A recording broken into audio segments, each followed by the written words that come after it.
rights of way activists in West Dunbartonshire. So for 100 years, much of the Leven, certainly the loch side, was in private hands. The public had no access to the shore, no way of getting to it. This came to a head of steam in the late 1800s, and a man called Alexander Wylie took that cause on behalf of the public. By 1908, there was turmoil in Balloch. Local people wanted access to Loch Lomond at its southern end. Large protests of up to 10,000 people were demanding rights of way.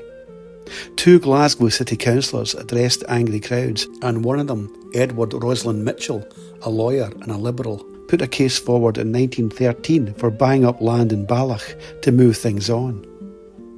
It wasn't just left-wing and centre politicians in Glasgow who applied pressure. It was people like Alex Wylie of the Cordal, an ex-Tory MP who really pushed for change. He orchestrated the building of the road to Drumkinnon Bay, but he was still viewed by suspicion by the protesters due to his connections with the UTR company, whose chairman, John Christie, was against rights of way. However, Wylie acted with great stealth. He persuaded several wealthy landowners in Glasgow to take an interest in buying land at the southern end of Loch Lomond. We have to remember that these protests in Balloch were all over the newspapers of the day. Wylie got Sir John Maxwell Stirling, one of those wealthy Glasgow landowners I mentioned, to help him secure a provisional offer.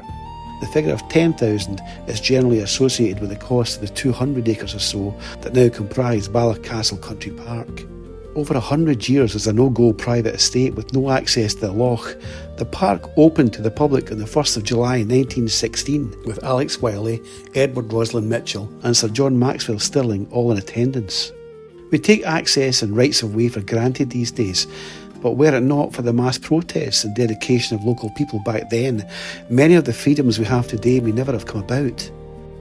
After all his hard work with rights of way, Alexander Wylie passed away on the 13th of February 1921 and was buried here in the family plot in the Renton Trinity Parish Church, just across here.